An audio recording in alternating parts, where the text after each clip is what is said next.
नमस्कार। आप देख रहे हैं स्पेशल कवरेज न्यूज। मैं हूं शिव कुमार। मेरे साथ हैं वरिष्ठ पत्रकार आदरणीय मीनू जैन जी। मीनू जी का बहुत बहुत स्वागत, बहुत बहुत अभिनंदन। आखिर भारतीय जनता पार्टी राहुल गांधी को घेरने में अपना वक्त जाया क्यों करे? जनता की समस्याओं पर करे, जनता की बात को सुने।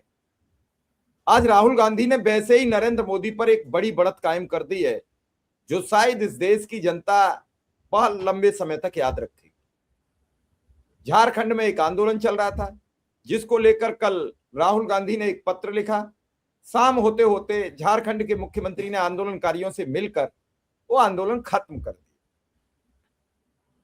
उस आंदोलन खत्म करने के बाद बीजेपी के पास अब कोई विकल्प नहीं बचा, मोदी गोदी मीडिया के पास कोई विकल्प नहीं बचा जो राहुल गांधी को घेरने का कोई प्रोग्राम कर सके। लेकिन एक बड़ी खबर आ रही है जो आपकी स्क्रीन पर है। पुणे पुलिस ने 18 अगस्त से 14 दिनों का निषेधाज्ञा लागू कर दिया। सभाओं पर प्रतिबंध लगाया। हम बताएंगे किन किन चीजों पर प्रतिबंध लगाया गया है। आपको आगे बढ़े उससे पहले बता दें कि 22 अगस्त को राहुल गांधी एक छात्रों की गूंज जो आयोजित कर रहे हैं, उसकी रैली उन्हें पुणे में आयोजित करनी है। और इस रैली को लेकर वो तैयारी में, पूरी कांग्रेस तैयारी में है। और उससे पहले 15 अगस्त निपट गया। 15 अगस्त पर कोई निषेधाज्ञा नहीं लगाई गई। अब 18 अगस्त से 14 दिनों की निषेधाज्ञा लागू रहेगी। क्योंकि अगर 18 से 25 तक लगाते तो खेल बिगड़ जाता, और 18 से 28 तक भी लगाते रक्षाबंधन के नाम पर, तब भी खेल बिगड़ जाता है। इसलिए लॉन्ग टाइम ले गए, जन्माष्टमी तक ले गए, ताकि संदेश जाए कि हम त्योहार और पर्वों को लेकर ये काम किया है। जबकि अभी आने वाले 4 दिन ना कोई पर्व है ना कोई त्योहार है। तो ये जो निषेधाज्ञा लागू होती, ये 25 से भी हो सकती थी, क्यों 28 तारीख का रक्षाबंधन। अब ये पुणे नगर पुलिस ने आयुक्त कार्यालय में 14 दिनों का निषेधाज्ञा लागू कर दिया, जिससे सभाओं, जुलूसों, सार्वजनिक व्यवस्था को प्रभावित कर सकने वाली कोई भी गतिविधि नहीं होगी। इन सब पर रोक लगा दी गई। मीनू जी, आगे हम बताएंगे किन किन चीजों पर रोक लगी है, वो आगे बताएंगे। लेकिन पहला आपसे ये मेरा सवाल है कि देहरादून रोका गया, प्रयागराज रोका गया, कोटा में प्रशासनिक रोका गया। वो बहुत ज्यादा तरीके से नहीं रोका गया था, लेकिन देहरादून तो खुल के परमिशन कैंसिल की गई। इलाहाबाद में परमिशन कैंसिल की गई। अब कोटा में पुलिसिया रौब, हो सकता है कि उसकी परमिशन ना कैंसिल कर पा रहे हो। तो राहुल गांधी से मोदी शाह इतने भयभीत क्यों हैं? अभी तो कल कल नई टीम बनी है, तो नई टीम भी तो कुछ करतब दिखाएगी।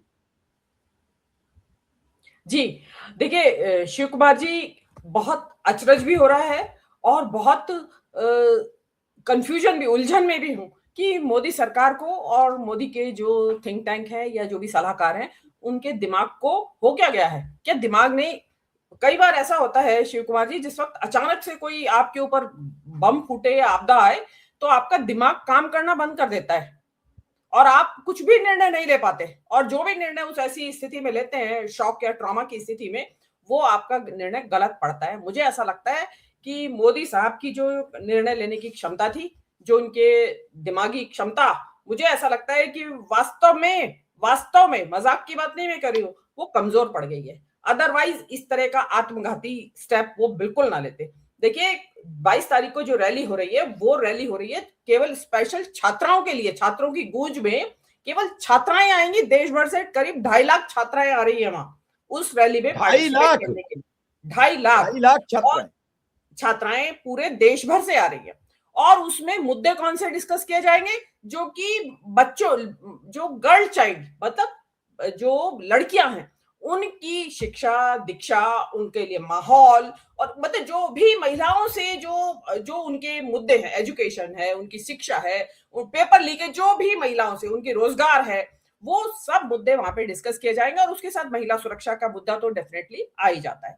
अब ऐसी रैली को वो पार्टी बैन कर रही है इस आज्ञा की आड़ में। वो कहेंगे कि हमने तो नहीं लगाई है, रैली पे कहां लगाई है रोक। लेकिन जो कॉमन सेंस वाले आदमी है, लोग हैं, वो सब समझ रहे हैं कि आपको अचानक क्यों याद आ गई और इतने दिन की निषेधाज्ञा। भाई कुछ वहां पे कोई दंगा वंगा छिड़ने की आशंका हो, कोई किसी तरह का सांप्रदायिक तनाव हो, कोई आपको लगता हो कि कोई आपके पास इंटेलिजेंस की ऐसी रिपोर्ट हो कि कोई आतंकवादी घटना होने वाली है, लेकिन नहीं, आपने लगा दिया कि भाई ये जो कोई भी गैदरिंग नहीं होगी, मतलब लोग इकट्ठा नहीं हो पाएंगे। जो अधिकारी हैं उन्होंने अपनी तरफ से तो लगाई नहीं होगी, उनको ऊपर से आदेश आया होगा। अब ये वो सरकार छात्राओं की रैली पे, लड़कियों की रैली पे वो सरकार प्रतिबंध लगा रही है इसके बहाने, निषेधाज्ञा के बहाने, कि जो सरकार महिलाओं को 33% आरक्षण का वादा करती है और उसके लिए कांग्रेस के पीछे लगी हुई है, कांग्रेस को बदनाम करती है कि परिसीमन बिल को आने नहीं दे रहे हैं और इस वजह से महिला आरक्षण बिल जो है वो इंप्लीमेंट नहीं कर पा रहे हैं। तो वो 33% आरक्षण देने वाली सरकार, वो बेटी बचाओ बेटी पढ़ाओ, पढ़ाओ वर्ड पे ध्यान दीजिए, बचाओ तो छोड़ दीजिए, बचनी होगी तो बच जाएंगी, नहीं बचनी होगी तो उनके मुकद्दर है। लेकिन आप कहते हैं पढ़ाओ, तो वहां तो पढ़ने वाली छात्राएं तो आ रही हैं सरकार, आप उनको किस लिए रोक रहे हैं? आप अपने पैरों पे कुल्हाड़ी मार रहे हैं। आपने प्रयागराज में तो सॉरी, आपने कोटा में तो पोस्टर ही फाड़े थे उनके लगे हुए, उस समय आपने बहुत ज्यादा कदम नहीं लिए, लेकिन कोटा की रैली की सक्सेस से आपके कान खड़े हो गए, आप चिंतित हुए।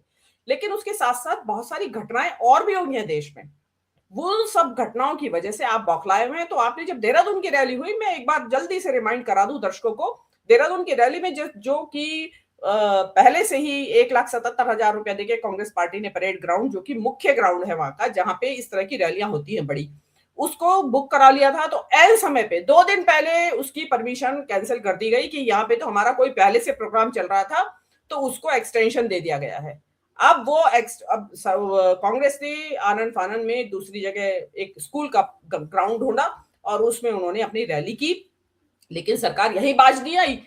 वहां के जो मुख्यमंत्री हैं उत्तराखंड के, वो उसी दिन एक युवाओं की रैली का आयोजन करते हैं आनंद फानन में, ताकि युवा मेरी रैली में आए और राहुल गांधी की रैली में ना जाए। उसी दिन उसी परेड ग्राउंड में जिसमें परमिशन कैंसिल की गई थी, वहां एक पॉप सिंगर का प्रोग्राम रख दिया जाता है। बताया जाता है कि उसकी जो एक शो की टिकट 10 रुपए है, तो वो जो शो है उसको फ्री कर दिया जाता है युवाओं के लिए। लेकिन वहां युवा फिर भी नहीं जाते, वहां मुश्किल से 800 या 1000 युवा पहुंचे। लेकिन जहां राहुल गांधी पहुंचे वहां इतनी बारिश हुई थी, जैसा कि बादल फट जाता है कहीं, इतनी बारिश उस इलाके में हुई थी, कीचड़ था ग्राउंड के अंदर पूरी तरह, मतलब धंस जा रहे थे आपके पैर। मैं तो गई हूं उस रैली में, तो उस वहां पे हजारों हजार की संख्या में युवा वहां इकट्ठे हुए। उससे आपको समझ आया तो आपने प्रयागराज में तो आपने सारी बेशर्मी की हद ही पार कर दी और आपने पब्लिक को बता दिया हम कितने डरे हुए हैं राहुल गांधी से और उनकी इस छात्रों की गूंज रैलियों से। तो आपने प्रयागराज में आपने देख ही लिया कि वहां भी वही करा, परमिशन मिल गई, परमिशन वापस ले ली। उसके बाद कांग्रेस ने धरना प्रदर्शन वगैरह किया, तो उसके बाद वो वापस कुछ शर्तों के साथ परमिशन दे गई और बताया जाता है, जैसी कुछ रिपोर्ट बता रही है, कि वहां पे जिस दिन रैली थी उसी दिन दोपहर में वहां सीवर का पानी उस ग्राउंड में छोड़ दिया गया और वहां बहुत बुरी तरीके से बदबू और कीचड़ हो गया था। लेकिन उसके बावजूद छात्र रुके नहीं और वो रैली भी बहुत भयंकर रूप से सक्सेस गई। तो आप जितना, और देखिए इसी दौरान बहुत सारी घटनाएं एक साथ जन्म ले रही हैं, उधर कॉकरोच जनता पार्टी और उधर जेनजी का आंदोलन हो रहा है, जेनजी ने आपकी नाक में दम किया हुआ है। आप उससे निपटने के लिए राजस्थान के स्कूलों में एक नया आदेश जारी कर देते हैं कि वहां कोई जा नहीं सकता, वहां फोटोग्राफी नहीं हो सकती, बगैर परमिशन के कुछ नहीं, पत्ता या परिंदा भी पर नहीं मार सकता। अरे भाई, स्कूलों की सिचुएशन कंडीशन सुधारो, बजाय आप इस तरीके के प्रतिबंध लगाने पे।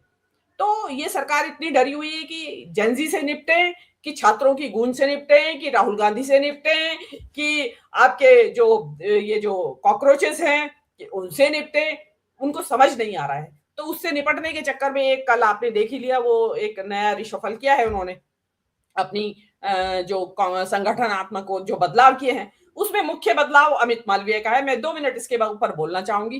देखिए, अमित मालवीय का हटाया जाना सबसे ज्यादा चर्चा का विषय है, जबकि चर्चा का विषय होना चाहिए संगठनात्मक बदलाव।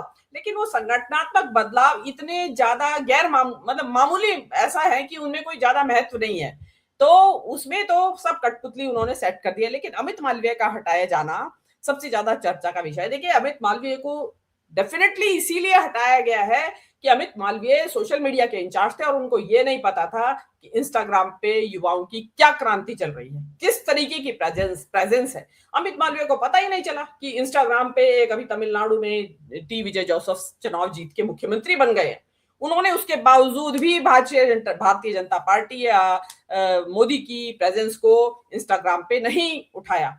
मोदी जब एक्टिव हुए इंस्टाग्राम पे, जब उन्होंने धर्मेंद्र प्रधान का इस्तीफा करा दिया और जो आपकी जो जेंजी थी उसने इनकी नाक में दम कर दिया। 56 इंच का छोटा बंदर, बाल नरेंद्र, इससे बड़ी बेइज्जती मोदी की कहीं नहीं हुई थी। तब जाके मोदी ने अपने मंत्रियों को कहा कि भाई इंस्टाग्राम पे एक्टिव हो जाओ। ये जिम्मा अमित मालवीय का था। वो कहते मोदी जी इसे आप बाकी सब छोड़िए, आप इंस्टाग्राम पे आइए, युवाओं से रेपो स्थापित कीजिए। वो सब अमित मालवीय ने, जो कहते हैं ट्रेन छूट गई अमित मालवीय की, उन्होंने या तो पकड़ा नहीं या फिर जानबूझ के उसको मोदी जी को बताया नहीं कि आपको इंस्टाग्राम पे। अब क्या होता है कि आप पछताए क्या हो जब चिड़िया चुग गई खेत। तो उसके लिए आप कभी प्रयागराज में खलल डालते हो, राहुल गांधी की रैली को बंद करने का प्रयास करते हो, फिर कभी आप देहरादून में करते हो, आज आपने पुणे में कर दिया। 22 तारीख को छात्रों की गूंज जो है उसमें छात्राओं की गूंज है मेनली, तो वो तो पूरे देश से छात्राएं आ रही हैं। तो आप जो इसको रोकने के लिए आपने ये लगाई हैं तो इससे आपका मंशा साफ पता चलता है कि आप किस कदर डरे हुए हैं, मति भ्रम हो गए का शिकार हो गए। आपको दिशा भ्रम का शिकार हो गया है कि कौन सी दिशा में जाऊं, इधर जाऊं, रैली बैन करूं या राजस्थान के स्कूल का बैन लगाऊं या इंस्टाग्राम पे रील बनाऊं, मैं क्या करूं, उनको समझ नहीं आ रहा है। और इसी घबराहट में, इसी बौखलाहट में, इसी हड़बड़ी में, मैं तो हड़बड़ी कहूंगी, इस तरीके के निर्णय आपके सामने आ रहे हैं। ये आत्मघाती निर्णय है। पुणे में आप पुणे में कांग्रेस अभी इलेक्शन हार चुकी है, आपके विधानसभा में आपने सरकार बना ली, वो जिस भी वजह से बनाई हो, लेकिन आप इस रैली पे प्रतिबंध लगा के, क्योंकि वहां ऑलरेडी कांग्रेस की जमीन है, तो आप उसको खाद पानी दे रहे हैं। जो आपने और जगह गलती की, आप उसी को फिर दोहरा रहे हैं। और आप कहते हैं कि मैं महिला सशक्तिकरण का सबसे बड़ा पैरोकार। आपके जमाने में जो स्कूल बंद हो रहे हैं बच्चों के, उसमें बच्चियों का भी तो स्कूल जाना रुक रहा है। और कल आपने देख ही लिया लखनऊ में बच्चियों ने क्या हाल करा। यही छात्राओं की गूंज जब पुणे में तो यही पहुंचेंगी, आपकी नाक में दम करेंगी। जिन्होंने आपका कौन भला योगी जी के बुलडोजर राज में कोई परिंदा पर मार सकता है। और छोटी छोटी बच्चियां, 14-13 साल की वो बच्चियां, और उन्होंने सड़क रोक रखी है आपकी। उनकी आवाज देखी थी, उनकी आवाज में ताकत देखी थी आपने। मीनू जी, हम सीधा ये भी दर्शकों को दिखा दें किन किन चीजों पर रोक लगाई गई है जी, क्योंकि वो भी जरूरी है। मैं दिखा दूं किन किन चीजों पे इस आदेश के तहत क्या क्या प्रतिबंधित किया गया। इस निषेधाज्ञा में कई गतिविधियां, वस्तुओं पर प्रतिबंध लगाया गया, जिसमें निम्नलिखित शामिल है: विस्फोटक ज्वलनशील पदार्थों का परिवहन, भंडार या निर्माण करना, आग्नेयास्त्र या अन्य हथियार ले जाना, अपने पास रखना, पत्थर या अन्य ऐसी वस्तुएं जिनसे शारीरिक चोट लग सकती है, पुलिस ले जा सकती है, जैसे दिल्ली में ले गई थी ट्रक में भर के। पुलिस की पूर्व अनुमति के बिना सभाएं या जुलूस निकालना मंजूरी नहीं मिलेगी। सार्वजनिक व्यवस्था को प्रभावित कर सकने वाली मूर्तियों, चित्रों, प्रतीकात्मक वस्तुओं को प्रदर्शित करना या जलाना, अपमानजनक या भड़काऊ नारे लगाना, आदेश के दायरे में आने वाले तरीकों से जोर से गाना, वाद्य यंत्र बजाना, ऐसी सामग्री तैयारी करना या प्रसारित करना जिससे सार्वजनिक नैतिकता या कानून व्यवस्था को खतरा हो सकता हो। यानी रैलियां नहीं कर सकते हो। कुल मिला के इतना है, इसका लब बोलो आप। अब मीनू जी, क्या जो 2.5 लाख छात्राओं ने मन बना लिया है पुणे आने का और आने की उम्मीद दिख रही है, और अगर 2.5 लाख छात्राएं आ गई तो महाराष्ट्र में तो फिर हड़कंप मच जाएगा। क्या इसी पर्पज में तो देवेंद्र फडणवीस को नहीं परसों बुलाया प्रधानमंत्री ने कि भाई ये रैली रोको, और मीडिया दूसरे तरीके से प्रचारित कर रही है कि उन्हें इसलिए बुलाया है कि फर्स्ट एंड सेकंड, भविष्य और भूत। क्या बात है, क्या इसीलिए तो नहीं बुलाया कि इसे रोक लगाओ? जी हाँ, देखिए, पार्टी के अंदरूनी मसले होंगे, होना स्वाभाविक भी है, क्योंकि जिस मुहाने पे पार्टी खड़ी है इस वक्त, जिस झंझावात को झेल रहे हैं मोदी, वो जो है इनके कंट्रोल से बाहर होता जा रहा है। तो उसमें हो सकता है कि कुछ सलाह मशवरा के लिए बुलाया गया हो उनको। लेकिन फौरी तौर पे जो कारण नजर आता है, क्योंकि राहुल गांधी की रैलियां और राहुल गांधी हिमसेल्फ, उन्होंने इनके नाक में दम कर रखा है। उन मुद्दों पे राहुल गांधी घेर रहे हैं जिनकी की मोदी जी ने कभी कल्पना भी नहीं की थी कि हमारे पास जवाब नहीं होगा, क्योंकि मुद्दों का जवाब नहीं है। आप ये देखिए ना कि ये वही प्रधानमंत्री मोदी और अमित शाह हैं जो कि अभी संसद का जो पूरा सत्र हो गया वहां से सदन से भागे फिर रहे थे, छिपते फिर रहे थे। क्यों? क्योंकि उनके पास जवाब नहीं है कि छात्रों के ऊपर पैलेट गन किसने चलाई, कील वाले लाठियां किसने चलाई, बगैर वर्दी के पुलिस के लाठियां कौन लोग भांज रहे थे, कौन लोग थे वो जिनके पास वर्दी नहीं थी लेकिन बच्चों के ऊपर लाठियां भांज रहे थे।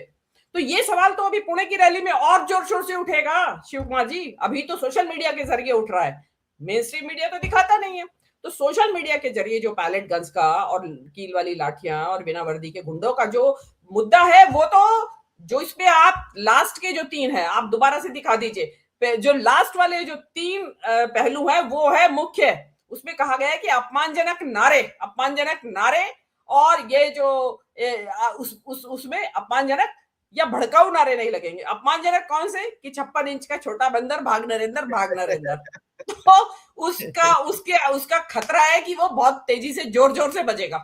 और उन्होंने क्या कहा है कि दो जोर से गाना और वाद्य यंत्र बजाना। तो ये भाग नरेंद्र अगर वहां थीम सॉन्ग के तौर पे वहां के उस जो छात्रों की गूंज का जो गान बन जाए, ये छात्र गान कि भाई 56 इंच का, और चल रहा है शुरू से, रैली आने से पहले वहां म्यूजिक वगैरह चलता रहता है ना, भाषण होते हैं, म्यूजिक चलता रहता है ताकि लोग बोर ना हो। तो उसमें कहा गया है कि पहले तो 56 इंच का छोटा बंदर बाल नरेंद्र वहां नहीं लगेगा नारा। दूसरे, जोर जोर से अगर तुम उसको गाने की कोशिश करोगे नारे को, या कुछ और नारा आप गढ़ लाए, तो वो आपका अपराध माना जाएगा। और ऐसी सामग्री प्रसारित करना जिससे सार्वजनिक नैतिकता या कानून व्यवस्था को खतरा पैदा हो सकता है। अब सार्वजनिक नैतिकता की परिभाषा क्या है मोदी जी की? सार्वजनिक नैतिकता वो नहीं है आपकी जब आपका जो विधुड़ी जो है एक मुस्लिम दानिश अली को, सांसद को कटुआ भड़वा आतंकवादी कह रहा था, वो सार्वजनिक नैतिकता नहीं है। और आप खुद महिला को एक जर्सी गाय, आप 50 करोड़ की गर्लफ्रेंड, दीदी और दीदी, इस तरीके के नारे लगाते हैं, वो सार्वजनिक नैतिकता के अंतर्गत आती है क्या चीजें? तो वो क्या हो रहा है, लेकिन क्योंकि घबराए हुए हैं तो इसलिए उनको लगता है कि इतना जिसको कहते हैं ना हाथ और पैर मान दो वहां रैली में आने वालों के लिए कि वो कुछ बोल ही ना पाए। अब मुझे नहीं लगता कि क्योंकि उन्होंने लोगों के एकत्रित होने पे, सभाएं करने पे पुलिस परमिशन की शर्त लगा दी है। अब जो पुलिस जो है उसको, क्योंकि जो उसकी परमिशन डेफिनेटली उन्होंने पहले से ली हुई होगी, लेकिन जो ये इन्होंने निषेधाज्ञा जैसे लगाई है तो इससे उनको दोबारा से अब उनको परमिशन के लिए जाना पड़ेगा कांग्रेस को वहां की। तो वो मुझे तो जो ये आज्ञा है, आदेश है, इसके मद्देनजर मुझे नहीं लगता कि वहां का जो पुलिस प्रशासन है वो अपने आकाओं की मर्जी के बगैर परमिशन दे भी सकता है या नहीं। और मुझे तो बिल्कुल भी नहीं लगता, क्योंकि देखिए दूध का जला छाछ को भी फूक फूक कर पीता है।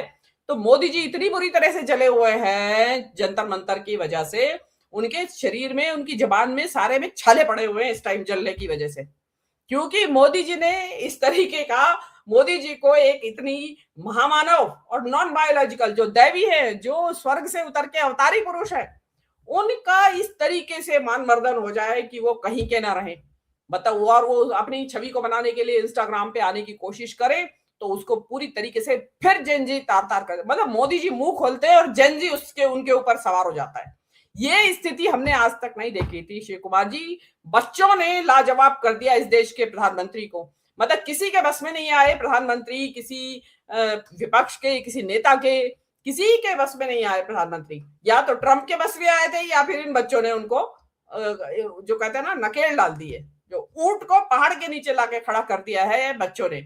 और अब जो ये ताकत है उसमें चाहे लड़कियों की ताकत हो या फिर छात्रों की एज सच ताकत हो, मोदी जी घबराए हुए हैं और वो अब ऐसा मौका किसी को देना नहीं चाहते हैं। मोदी जी इतने लोकतांत्रिक नहीं है कि उन्होंने बेटी बचाओ बेटी पढ़ाओ का नारा लगाया, 33% आरक्षण की बात की, तो वो रैली को प्रतिबंधित नहीं करेंगे, वो करेंगे। उनको इस बात की चिंता नहीं है कि मुझे अलोकतांत्रिक कहा जाएगा, तानाशाह कहा जाएगा। उनको तो लगता है कि ये भाग नरेंद्र का नारा दोबारा न लग जाए कहीं, बाल नरेंद्र वो ढपली बजा बजा के। और क्योंकि इन जो बच्चों की जो क्रिएटिविटी है वो तो उछाले मार रही है बहुत बुरी तरीके से, तो वो जो है वो चाहते नहीं है कि उनकी क्रिएटिविटी को कोई नया आयाम मिले, नया स्टेज मिले, कोई नया प्लेटफॉर्म मिले। तो छात्रों की गूंज जो अभी अभी इतना बुरी तरीके से मोदी जी का जो पूरा जो कहते हैं ना कि जो असल में जो उनकी नीतियों की विफलता है और जो उनकी नीतियां हैं, जो भी हैं नीतियां, उनका जो है फातिया पढ़ा जा रहा है, ये मरसिया पढ़ा जा रहा है उनका। वो मोदी जी को कतई बर्दाश्त नहीं है। अब देखना होगा, क्योंकि देखिए अभी तो ये न्यूज ब्रेक ही हुई है तो हम ले आए हैं। अभी इसमें देखिएगा कि नहीं, हम कई न्यूज है ऐसी आपके, आप इतनी फास्ट न्यूज लाती हो जिसे बाद में लोग करते हैं। जैसे परसों हमने एक न्यूज की, फिर कल न्यूज की, कल देवी दत्त पटनायक की वो जो न्यूज थी उस पर आज सब लिख रहे हैं और सबने उस पर रील्स बनाए हैं। तो आज और भी कई पत्रकारों ने लिखा है। हम प्रयास करते हैं अपने दर्शकों को फास्ट खबर पहुंचाने का। वो अलहदा अभी नहीं पसंद कर रहे हैं, पता नहीं क्यों नहीं कर रहे हैं। एक दिन पसंद करेंगे तो सबको ये लगेगा कि यहाँ सही खबरें तथ्य और सबूतों के साथ मिलती हैं। हम कोई बनावटी खबर नहीं लाते हैं, ना हम किसी को सरकार गिरा देते हैं ना बना देते हैं। जो गिरेगी बनेगी वो सब आपके सामने आएगी। लेकिन मोदी जी इस समय भयभीत जरूर है। और इस समय मिनी जी एक और चीज लग रही है इस समय कि मोदी और शाह में भी अनबन है, ये साफ दिख रही है, टीम में दिख गई। मोदी के लोग ज्यादा इस बार हुए हैं। जैसे मोदी जी ने अब संदीप पाठक पर भरोसा जमा दिया है। संदीप पाठक आम आदमी पार्टी से गए हैं और संदीप पाठक को इसलिए आगे बढ़ा रहे हैं कि संदीप पाठक ने बिहार से आके कह दिया था मोदी जी से कि आप 15,000 से ज्यादा मार्जिन से प्रशांत किशोर से चुनाव हार रहे हो। तो मोदी जी ने अब इसलिए उन्हें 2 राज्यों में प्रयोग करने का काम किया है। एक तो उन्हें पंजाब की गली गली पता है, पंजाब में आम आदमी पार्टी का उन्होंने पूरा स्ट्रक्चर बनाया था। तो 80 से 70% उनका पंजाब में प्रयोग होगा, 30% उनका प्रयोग होगा उत्तर प्रदेश में। और मोदी जी को यह लग रहा है कि इस बार अगर पंजाब उत्तर प्रदेश नहीं जीत पाए तो फिर आगे जीतना बहुत मुश्किल होगा। ये ज्ञानेश बाबू को आज ट्रंप ने क्यों ऐसी पोस्ट लिख दी है, जिस पोस्ट की बड़ी चर्चा हो रही है, हमें समझ नहीं आया कि आखिर उन्होंने किस पर मकसद से लिखी है। जी जी जी, जी। बड़े बीजेपी वाले बड़े उछल रहे हैं। मैं भी एक दो उनके प्रोग्राम देख रहे थे। देखो जी ट्रंप ने, अरे ट्रंप की और कौन सी बातों का, आप ट्रंप की इस बात को मानते हो कि मैंने युद्ध रुकवाया, ऑपरेशन स्टार्ट मैंने रुकवाया? उनसे ये भी तो सवाल है, क्या ट्रंप वहां ईवीएम लागू कर पाएंगे? क्या ये जो बात उन्होंने लिख दी है इसे वो लागू कर पाएंगे? एसआईआर लागू कर पाएंगे? है हिम्मत उनकी? हाँ, ईवीएम की घोटाले उनकी हिम्मत है। नहीं, आप किस बात पे खुश हो रहे हैं? आज आपको आज ट्रंप की बातें अच्छी लग रही है। जब ट्रंप आपके मोदी जी को कुछ बकवास करता है कि मैं इनका करियर खराब कर दूंगा, सबसे ब्यूटीफुल आदमी है दुनिया के, मैं चाहूं तो इनका करियर खराब कर दूं, और क्या कहते हैं ये जो मोदी जी है ये इंडिया जो है लूट रहा है, भारत जो है नरक का द्वार है, वो तब नहीं अच्छा लगता है आपको? ट्रंप अचानक आज अच्छा लगने लगा। और जब ट्रंप ने आपके ऊपर 100% ट्रैफिक टैरिफ ठोका और अभी भी वो तैयार, अभी आपके ऊपर अभी भी नहीं वो तैयार है आपको कोई भी ये देने के लिए। पीयूष गोयल को इसीलिए तो हटाया गया है कि जो टैरिफ का मसला था वो नेगोशिएट ही नहीं कर पाए वहां पे। तो आज आपको ट्रंप अच्छा लग रहा है। ट्रंप ने आपके जब हथकड़ी बेड़ियों में जब आपके भारतीयों को वापस भेजा तब ट्रंप आपको कितना बुरा लग रहा था। आप तो बुरे चाचा कहते हो उसे, बुरा काका करके उसकी मजाक उड़ाते हो, और आज आपको ट्रंप अच्छा लग रहा है। आज मतलब ट्रंप की कई भी बात पे आपको लग रहा है कि ट्रंप ने हमें स्टैंप लगा दिया। अरे ट्रंप जो अपने आप में जितना भ्रष्ट और जितना निकम्मा आदमी है, ऐसे आदमी की तो स्टैंप भी आपको लेते हुए शर्म आनी चाहिए कि वो क्या कह रहा है। तो ट्रंप की बात को जेनजी और देश की, इस वक्त तो देखिए सारा देश इस वक्त जेनजी की तरफ देख रहा है। जेनजी की तरफ निगाहें हैं। जो जेनजी कहेगा, देखिए शिव कुमार जी लिखवा के ले लीजिए, उधर चलेगा ये देश।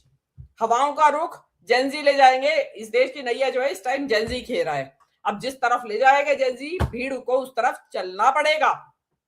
तो आप जो है मोदी जी, आप रैलियों पे लगाइए प्रतिबंध। ये देखिए ये इमरजेंसी लगी थी जब, उससे पूर्व के जिस तरह का माहौल ये मोदी जी तैयार कर रहे हैं, अब उसमें तैयारी करने के बाद ये क्या करेंगे वास्तव में, ये इसी तरह का तो माहौल था जब विपक्ष डरने लगा था सत्ता प्रतिष्ठान। आज आपको जो है आपके जो डर है, आप जितना इसको दबाने की या रोकने की कोशिश करेंगे इस उभार को, या लोगों के शांतिपूर्ण जो अहिंसक जो सभाएं हैं, शांतिपूर्ण अहिंसक प्रदर्शन है, जुलूस है, उनके ऊपर आप जितना प्रतिबंध लगाने की कोशिश करेंगे उतना ही आपको बैकफायर करेगा। और ये तो यहाँ पे लड़कियों का मामला है। अब आप जब लड़कियां आपको, फिर आप कहेंगे कि लड़कियां ऐसी भाषा बोल रही हैं जो कि बहुत सभ्य समाज में नहीं बोली जाती है, फिर आपको बुरा लगेगा। अब क्या है, जेनजी के जो समाज का जो जेनजी की जो सामाजिकता है उसमें नैतिकता और जो शर्मिंदगी के कुछ डेफिनेशन अलग है, आप वाले डेफिनेशन नहीं है। आपका जमाना जो है मोदी जी अब जा चुका।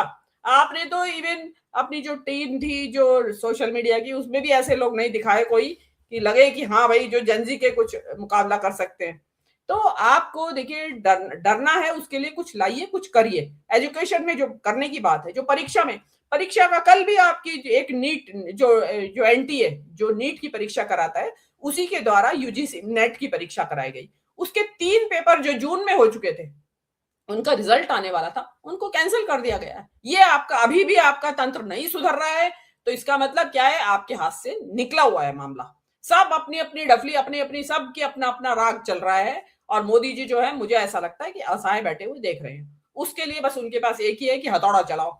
हथौड़ा वो चाहे पुलिस के जरिए चलाना पड़े, चाहे बगैर वर्दी के गुंडों के जरिए चलाना पड़े, मोदी जी का ये। लेकिन ये देखिए बहुत लंबा ये खेल चलेगा नहीं, लेकिन आइंदा आगे आगे हमें देखना होगा कि पुणे की रैली को लेके, छात्रों की गूंज को लेके आगे आगे नया जो भी आएगा हम आपके सामने लेके आएंगे। जी चलिए, आपने बहुत डिटेल में सब कुछ बता दिया है। आपका बहुत बहुत आभार, बहुत बहुत धन्यवाद।